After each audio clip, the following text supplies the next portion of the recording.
Hello again.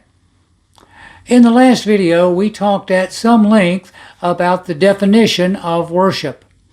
As an overarching principle, to worship a person or a thing means to assign that person or thing ultimate value, ultimate significance in our lives, to essentially make that person or thing our God, little g. That to which we pay homage, that to which we dedicate our devotion and our service, our reason, if you will, for doing what we do. Now, this week we are talking specifically about the focus of our worship. The Bible does call us to worship God, our Creator and Sustainer, and to serve Him alone. But throughout human history, humankind as a whole has rejected that call, and we have chosen to create gods more amenable to our desires and to worship them instead. One thing is inescapable. Humankind is a worshiping species. Everyone worships something or someone. We all have been known to worship our own idols. Now, I hear you saying, no, I don't have any little carved images or metal figurines sitting up on my mantle. Probably not. We are too sophisticated for that. Today, we park them in our driveway, or we set aside special rooms in our home for them. Yes, I am talking, of course, about our possessions. So many people find the focus of their search for significance, the focus of their lives, in the kind of car they drive, or the size of their home, or the number of homes they own, or in the size of their bank account or their stock portfolio, or some other prized treasure. Now, none of these are necessarily bad in themselves, but there is the danger, and often the reality, that these things, we assign to them ultimate worth. They become the focus of everything we do, the focus, if you will, of our worship. Now, for others, the emphasis is not so much on tangible things, but more on experiences. And this would include things, yes, like sports.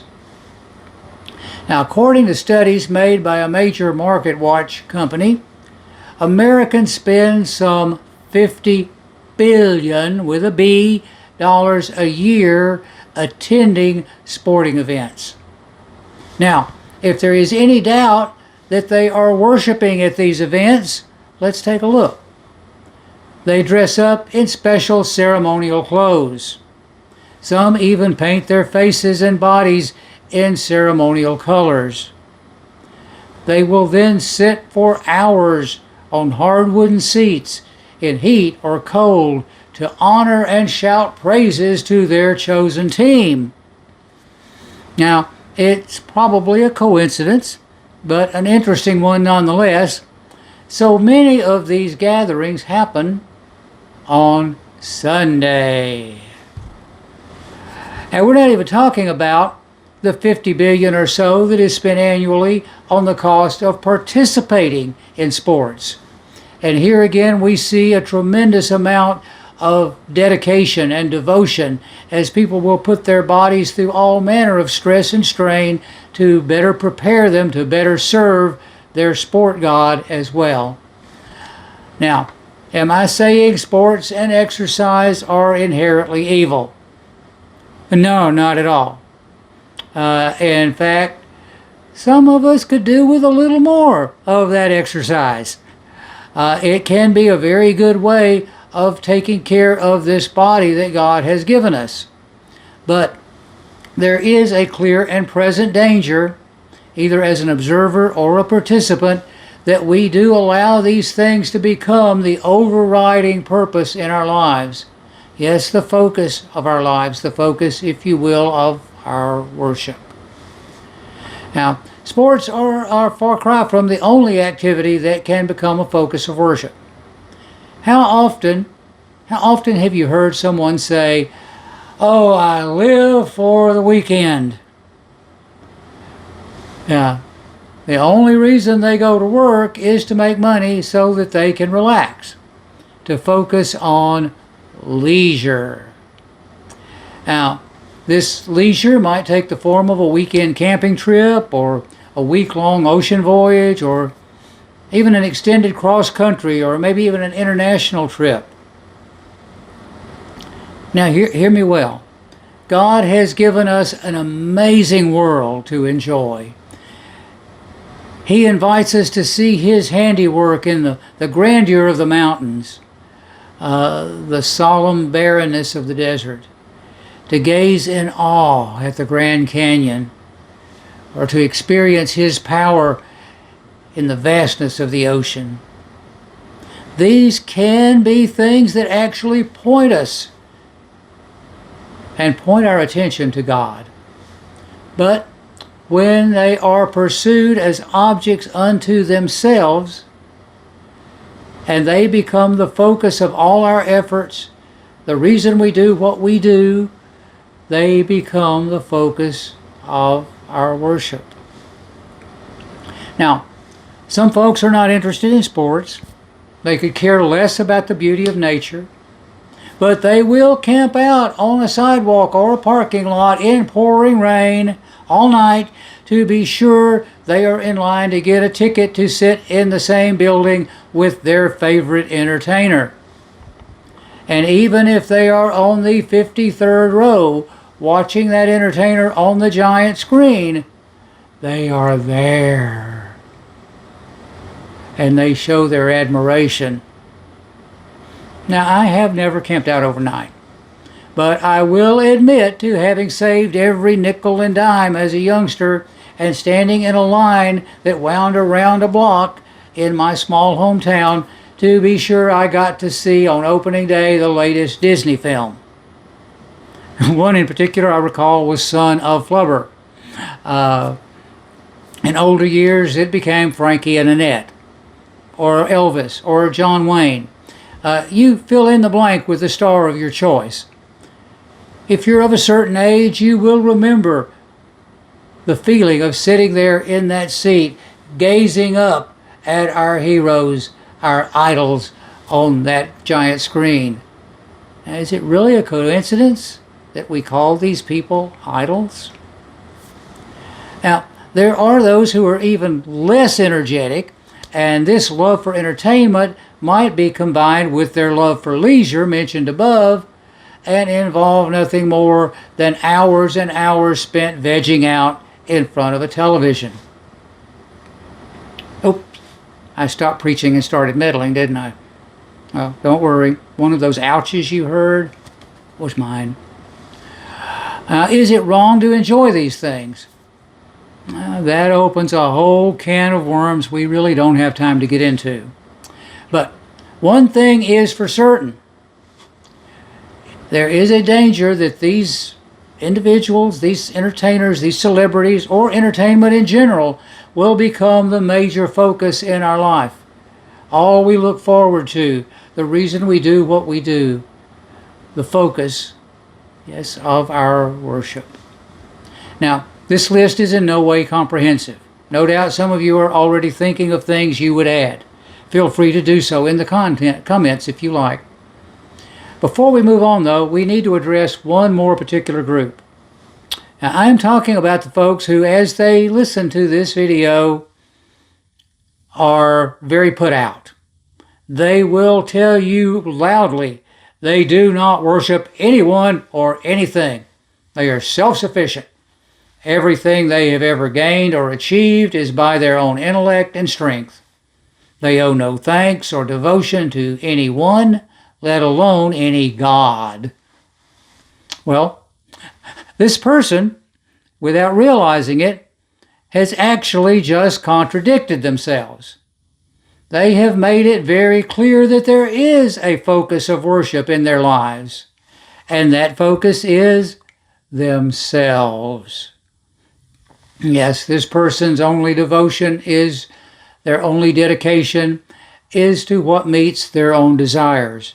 They are their own arbiter of what is right or wrong. The guiding factor in those decisions is what's best for me and mine.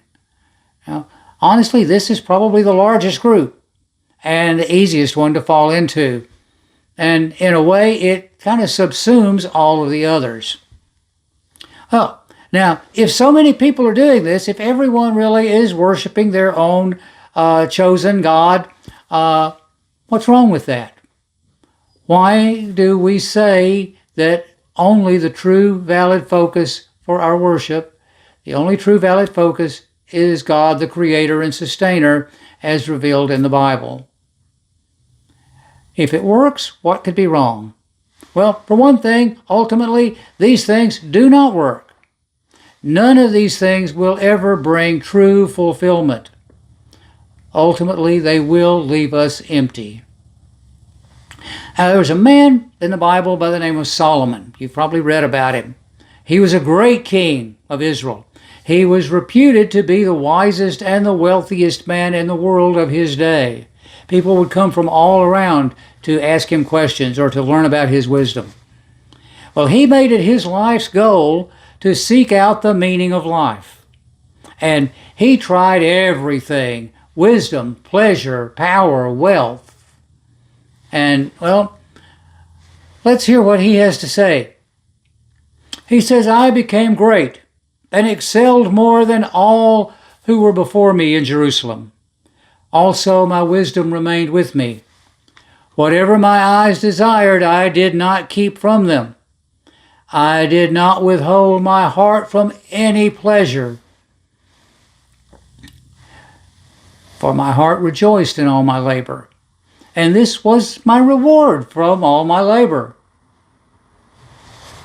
But then I looked on all the works that my hands had done, and on the labor which I had toiled.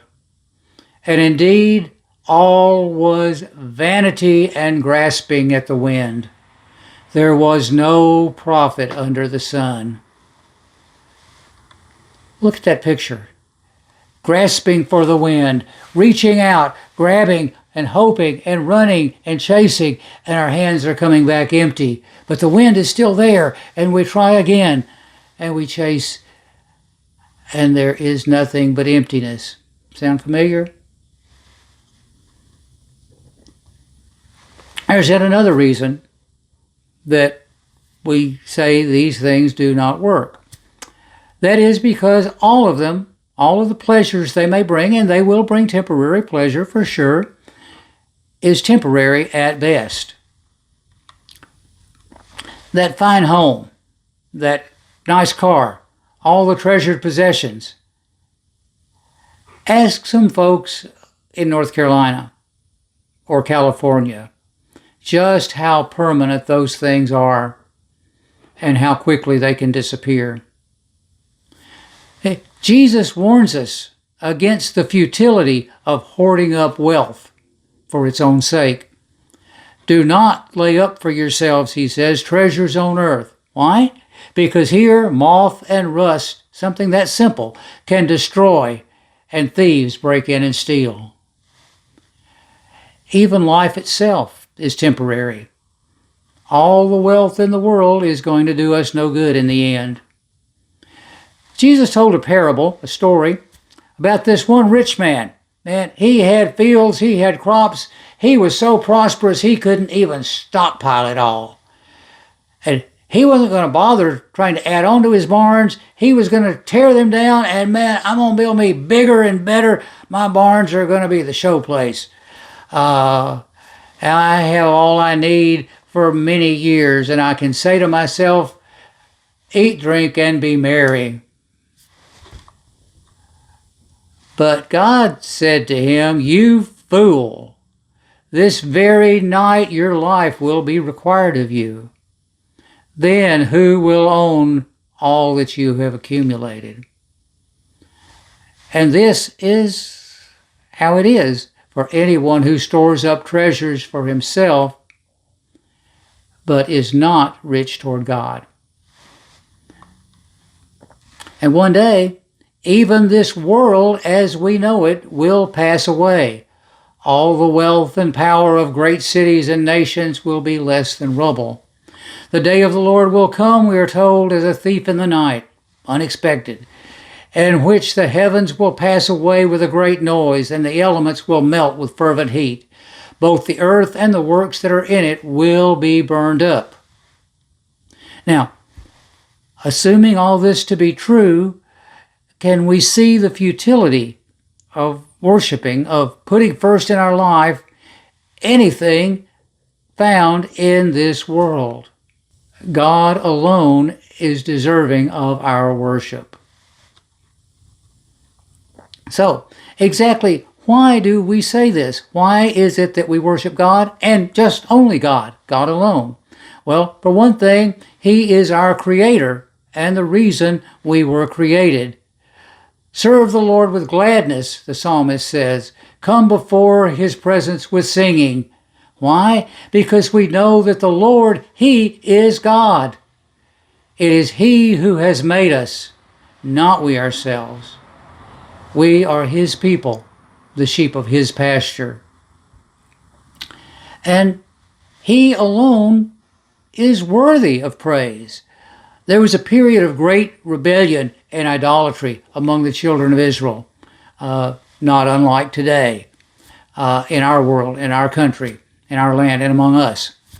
And they were reminded of the covenant God had made, and they were encouraged to forsake their idols and return to serving God.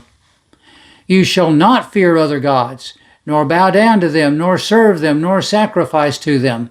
But the Lord who brought you up from the land of Egypt with great power and an outstretched arm, Him you shall fear, and Him you shall worship, and to Him you will offer sacrifice.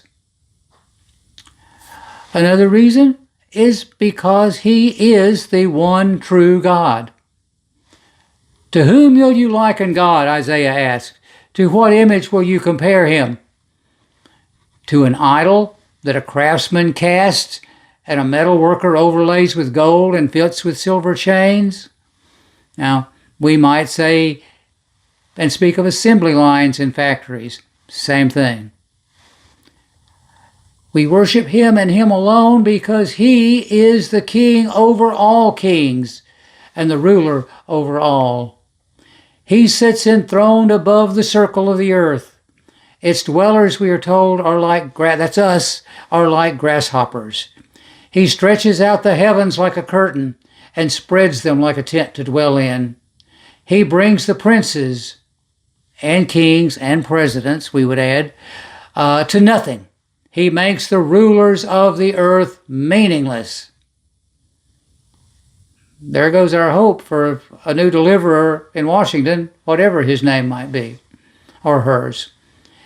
No sooner are they planted, no sooner are they sown, no sooner have they gotten their stems taken root, no sooner have they gotten a good start at what they want to do, than He blows on them and they wither, and a whirlwind sweeps them away like stubble. But let's bring this down to home. We worship Him, make Him the focus, because He loves us. In all this might and majesty, He could ignore us totally. He could do as He wishes, but He loves us. Give thanks to the Lord, the psalmist said, for He is good, for His steadfast love endures forever. Give thanks to the God of gods, for His steadfast love endures forever. And because in this love He has shown us mercy that we most definitely do not deserve. That's called grace. God demonstrates His love toward us, Paul reminds us, in that while we were still sinners, while we were spitting in His face, while we were turning our backs, Christ died for us. Not only that, but we also rejoice in God through our Lord Jesus Christ, through whom we now have received the reconciliation. We were enemies with God. We didn't want God around. We were rebelling. And God opened the door to reconcile us and bring us to himself. And he does not promise us that's going to make everything peaches and cream and easy. But he does promise to give us strength to face life whatever happens. He gives power to the weak, we are told, and to those who have no might, he increases strength. Even the youth shall faint and be weary. The young men shall utterly fall. Those who wait on the Lord, those who worship, those who serve the Lord, will renew their strength. They will mount up with wings as eagles, will run and not be weary, will walk and not faint. And yes, friends, we all worship someone or something.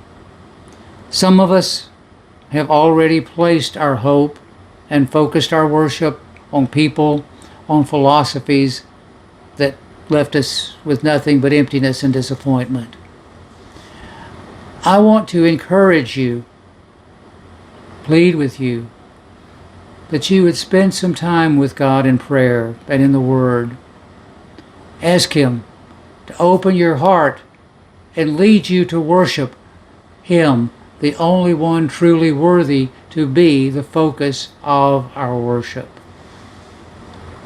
Now, in the last video, I sort of picked on worship teams and worship leaders and worship songs.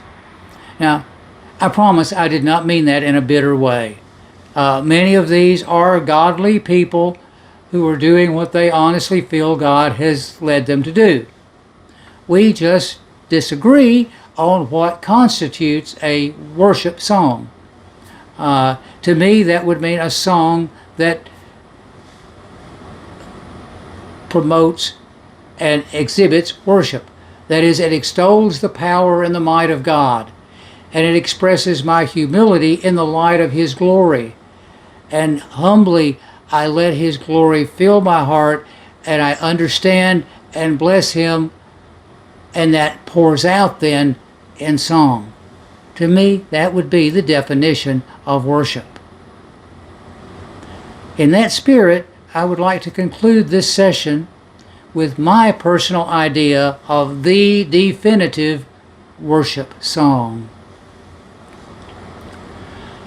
O Lord my God, when I in awesome wonder consider all the worlds thy hands have made, I see the stars, I hear the rolling thunder, thy power throughout the universe displayed. Then sings my soul, my Savior God, to thee. How great thou art! How great thou art!